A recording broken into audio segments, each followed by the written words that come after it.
હર હર મહાદેવ. કેમ છો બધા? આઈ હોપ તો બધા મજામાં જ હશે અને મજામાં જ રહ્યા. ફરીથી મારા નવા વિડીયોમાં તમારું હાર્દિક સ્વાગત છે. અત્યારે વાગ્યા છે 8 અને ત્યાં અમે જસ્ટ અમારું મોર્નિંગ થયું છે અને એમાં મોર્નિંગ સવારમાં એવું અમારા ઘરે થયું. એક ફોન અમારો ખોવાઈ ગયો. તેને શોધતા તો બહુ વાર લાગી.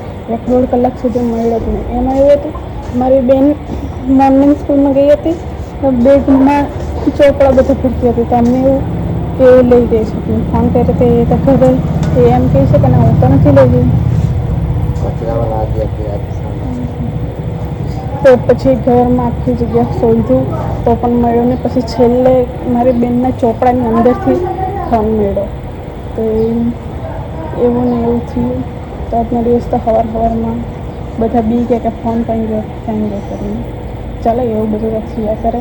તો ચાલો, બ્લોગમાં બી કન્ટિન્યુ બન્યા રહેજો. મળીએ. સો ગાઈઝ, હું કોબીજ કાપું છું. જો તમે જોઈ શકો છો તો પણ ક્યારની કાપું છું તો એટલે મારા હાથ જો કેવા થઈ ગયા, આખા લાલ લાલ. જો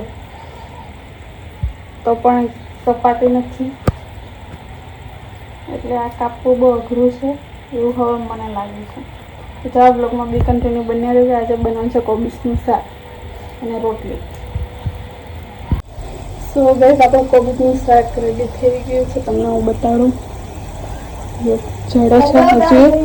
ને તમે મારા રસોડાની હાલત જોવો ને, તમે કહો કે આ શું છે. જો આખું બધું ચિત્તર વિતર.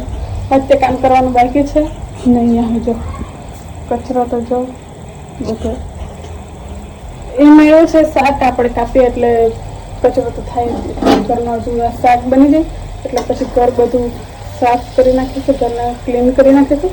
પછી આપણે કરવાની છે રોટલી. અને આજે મારો ભાઈ ઘરે જ છે. જો આરામ ફરમાવે છે. તો ચાલો, બ્લોગમાં બી કન્ટિન્યુ બન્યા રહેજો. અત્યારે તો બધું જ કામ બાકી છે. હવે ખાલી રાંધવાનું કરીએ છીએ. કેમ મારી બેન સ્કૂલે ગઈ છે. કેમ આજે મોર્નિંગ છે, શનિવાર છે એટલે એ આવી જશે ને. આવે એટલે એને ભૂખ લાગે છે એટલે રાંધી કરવું પડે. તો ચાલો, બ્લોગમાં બી કન્ટિન્યુ બન્યા રહેજો. મળીએ થોડી વાર પછી. શાક તો બનીને રેડી થઈ ગયું છે ઓલમોસ્ટ. જો પછી રોટલી બનાવવાની છે, બધું કરવાનું છે. કચરું પોતું બધું જ બાકી છે ઓલરેડી. તો ચાલો, બ્લોગમાં બી કન્ટિન્યુ બન્યા રહેજો. મળીએ થોડી વાર.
અને હું આરામ કરતી હતી, સુઈ ગઈ હતી ત્યાંની. અત્યારે જાગે છે જસ્ટ અને હવે જાગે છે એટલે ભૂખ લાગે છે. પણ ખાવાનું મન નથી થતું એટલે હું અત્યારે મારા ભાઈને મોકલેલું છે દુકાને છે કે મેગી લઈ આવ. તો આપણે મેગી બનાવીને ખાઈશું. એ ગયો છે ત્યારનો એટલે હવે લગભગ આવતો જ હશે. તો પણ હવે ઘરનું ખાવાનું ભાવતું નથી. ભાવતું નથી, ખાવા નથી ભાવતું એવું નથી. એકવાર ખાઈ લે પછી ખાવાનું મન નહીં થાય. બીજું ખાવાનું. તો ત્યાં મેં એને કીધું કે તું મેગી લઈ આવ. એ કંઈ એને મેં ક્યાર નથી કીધું. એમ તો પણ એ કે એમ પછી યુઝ કરીને અત્યારે 3:30 વાગ્યા તો એ હવે ગયો છે. ને આવે એટલે પછી આપણે મેગી બનાવીએ, પછી આપણે ખાઈએ. એ કે ને ખાઈ લઈએ, બીજું ખાઈ લઈએ. તનાનો ફોન આવેલો. તના હાવ થકી જશે રાત્રે કંઈ કામ હતું એટલે તો રાત્રે ઘરે 1:30-2 વાગે આવ્યા હતા. તો એ કહે કે અત્યારમાં ખાવું નથી, મારે ડાયરેક્ટ સુઈ જવું છે. અને બધું સારું સુઈ જાઉં પછી ચાલો ત્યાં ફોન પકડી હા હું કહીશ ત્યારે હું તને ફોન કરીશ. તો ચાલો આપણે તો અત્યારે એકલા જ છીએ અત્યારે, એટલામાં ભાઈ આવે એટલે મેગી બનાવ્યા પછી આપણે ખાઈએ. તો આ બ્લોગમાં બી કન્ટિન્યુ બનાવી દીધું. જો આવી ગયો એનું નામ લીધું મેં. તો ગઈ 2 મિનિટ વાળી મેગી લઈ આવ્યો છે. તો આપણે હવે એને બનાવીએ.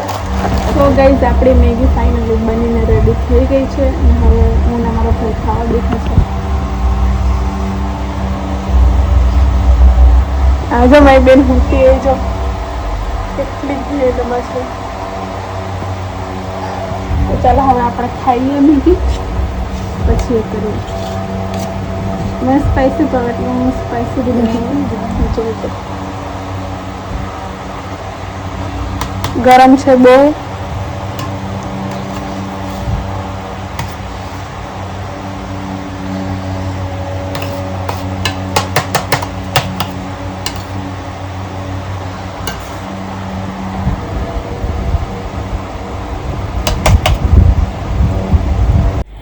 સો ગાઈઝ મેં અત્યારે વ્લોગ એ માટે શૂટ કર્યો છે કેમ કે મારી બેને મારા હાથમાં નેલ આર્ટ કર્યું છે. એ કે પહેલાં હું તને નેલ આર્ટ કરી આપું.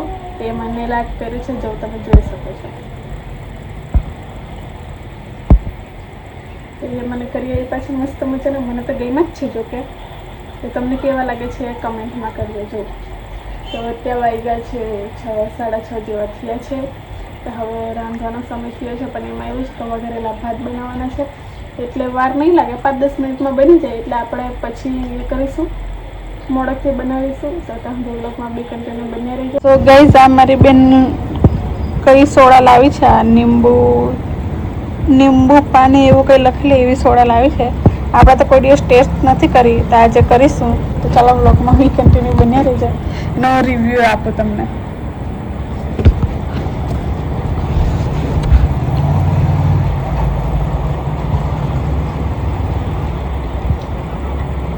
નથી સારી, મને નથી સારી લાગી. તમે પીને જોજો. અત્યારે વાગી ગયા છે 7:30 અને રાંધવાનો સમય થઈ ગયો છે. તો વઘારેલા ભાત બનાવવાના છે અત્યારે. એટલે જો હું ફુલેવર, બટાકા અને વટાણા એટલા કટ કરીશ. પછી આમાં ટામેટા અને 2-3 ડુંગળી કટ કરીશ. પછી આપણે બનાવવા સ્ટાર્ટ કરીશું. તો આજે હું તમને વઘારેલા ભાતની રેસીપી આપું. ચાલો બ્લોગમાં બી કન્ટિન્યુ બન્યા રહીશું. ભાત બનાવવા માટે રેડી થઈ ગયા છે. આપણે તેલ લીધું છે, એમાં રાઈ જીરું નાખ્યું છે. જો હવે રાઈ જીરું ફૂટી જાય પછી આપણે આ ડુંગળી નાખી દેવાની છે. પછી આ લસણની પેસ્ટ અને બધું નાખવાનું છે. પછી આ ધોયેલું ફુલેવર, બટાકા અને વટાણા એ નાખશું. એટલે ચાલો બ્લોગમાં બી કન્ટિન્યુ બની રહેજો. હું તમને નાખું ત્યારે જ હું તમને બધું કહીશ. અત્યારે નથી કેવું. તો ચાલો બ્લોગમાં બી કન્ટિન્યુ બની રહેજો. તો હવે આ રાઈ જીરું ફૂટે છે. તો હવે આપણે મૂકીશું. એટલું તમને જો આખા મસાલા હોય તો જ લવિંગ એ નાખતો તો નથી. ટમાટા કોઈને ભાવતું નથી એટલે અમે નથી નાખતા.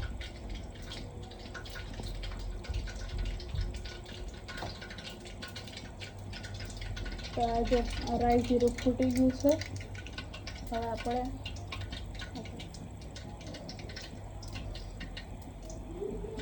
ગેસ મૂકીને જીરું કરો. તો હવે નાખી દઈશું ડુંગળી.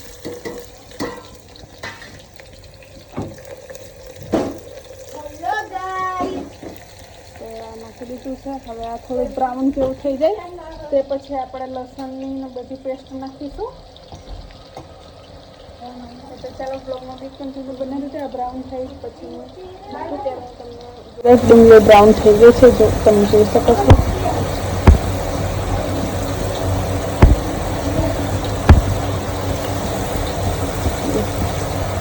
તેની અંદર હવે આપણે લસણની પેસ્ટ નાખી દીધી છે.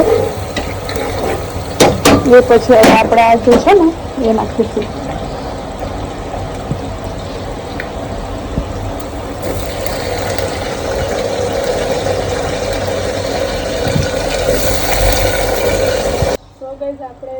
જે વઘારવાનું તે વઘાર થઈ ગયો છે. એમાં બેસિક મસાલા માટે એ પણ નાખી દીધું છે અને પાણી થોડી વાર ઉકળે એટલી વાર પાણી નાખ્યું છે. તો ઉકળી જાય એટલે પછી આપણા ચોખા નાખી દઈશું. એટલે પછી 2 સીટીમાં બની જશે. પછી કઢી બનાવવાની છે.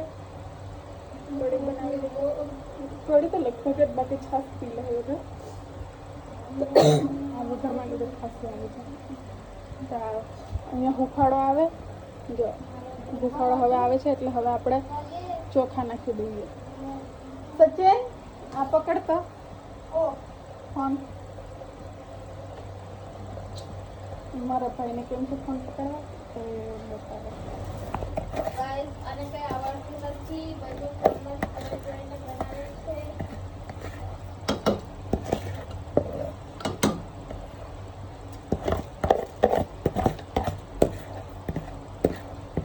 તો ગાઈસ આપણે બધા ચોખા નાખી દીધા છે. હવે મિક્સ કરીને ચોખા ચડી જાય એટલું પાણી નાખીશું એટલે 2 સીટીમાં બની જશે.